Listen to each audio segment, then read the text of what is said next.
So celebrity 50 Cent landed himself in a little bit of hot water when he actually recorded himself harassing an autistic person and basically accusing him of being high on drugs. Listen, the new generation is crazy. They're crazy. What's your name? Look at him. Look at it. What kind of shit you think he took before he got to work today? He high as a motherfucker right here in the airport. Pupils dilated, everything looking like that. The new generation is fucking crazy. Now, the part that really surprised me, though, was all the reactions from regular people. They were just so, shocked and horrified that such a thing could happen. You know, the father, he was just in disbelief over it and had this to say: "It's just sickening, very hard to watch. To put this out there, saying my son is on drugs or whatever, that is part of his social anxiety. He's not wanting to talk, he's not wanting to communicate, he's walking on and he's doing his job. He's very upset. The more I thought about it, the more upset I got, the madder I got. This could hurt him for the future." And then you have newscasters like Anna Kasparian and Francis Maxwell, saying this about it. Then you find out that the kid's autistic, and it just made me sick to my stomach. It literally made me cry the first time I watched it. I was so heated when I saw this at first. And of course you have a veritable litany of people being outraged on Twitter and various other social platforms and what have you. But for me, when I saw the video, I was not even slightly shocked. Do you know why I wasn't shocked? Because that's just what it's like to live as an Aspergian or autistic person. That's just how it is for us. Yeah, it happens. I've had people say I was on drugs, sometimes from their cars as they pass, sometimes to your face, except I'm not on drugs. For example, the people's drug of choice, which is beer. I don't drink beer because I just don't like the taste of it.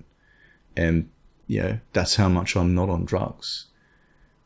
And even if they don't say it to your face, you can just tell that they're not comfortable with us hanging about. And you do end up being treated differently. That's just what it's like for us.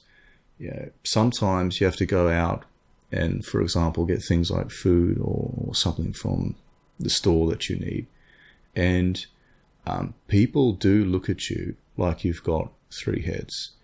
Or stuff will happen like, you'll have parents sort of hurrying their kids away as you pass by, or you'll be standing in line at the checkout and you'll see it out the corner of your eye, and when you turn to look, you'll catch them staring at you with abject horror on their face. Well, sorry, but I have to buy food. It's also why I'm so fearful to go out in public, because it's not just that they think we're on drugs. They also look at us and make all sorts of awful judgments about us, that are much worse than being on drugs.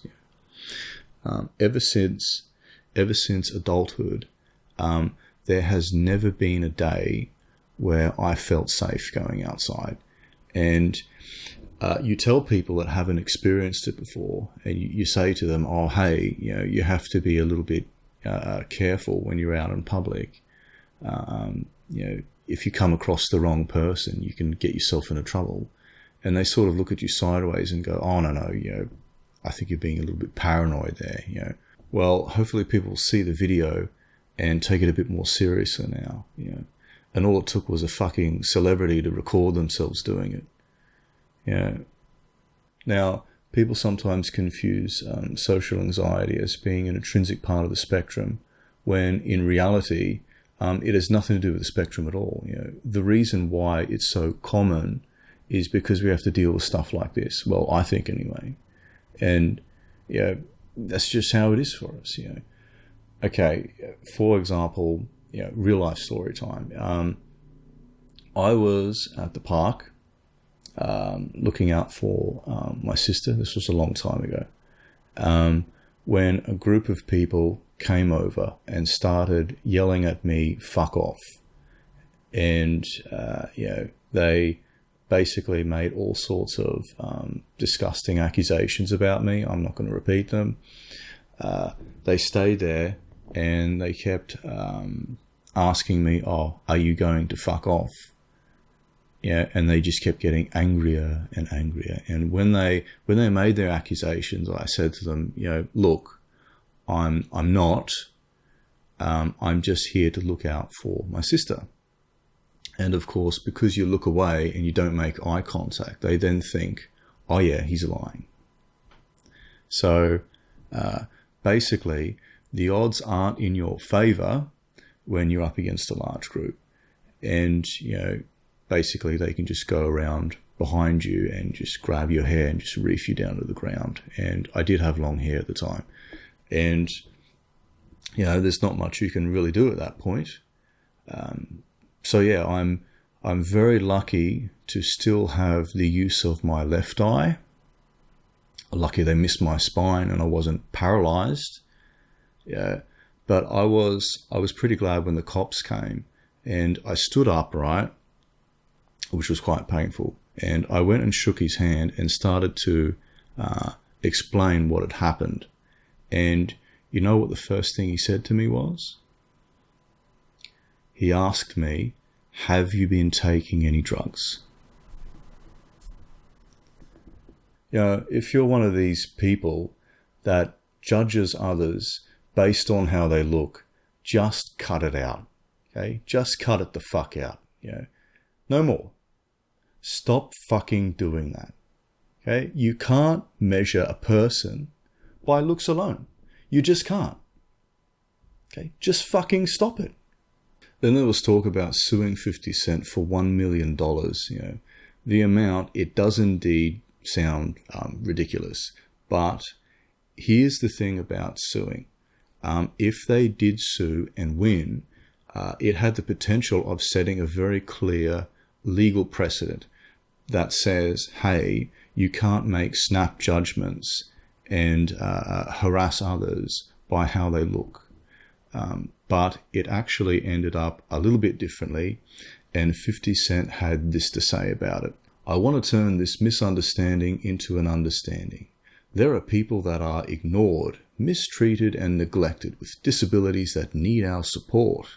And then 50 Cent donated $100,000 to the notorious hate group Autism Speaks. Perhaps I should donate some money to the KKK. That's a pretty good charity, right? Of course, I'd have to look into these claims of them being a charity, though.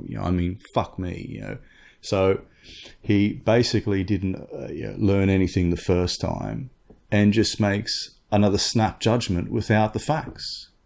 So pretty much makes the same mistake, just on a larger scale. Autism Speaks does not like us. Okay, they don't want to help us. They want to end the autism spectrum. Okay, they basically view us as an epidemic, and they certainly don't speak for us. For all the donation money they get, I think it's something like only about 3% that actually goes towards helping people. He should have just put all the money in a pile and made a fucking bonfire out of it. At least that would have been entertaining.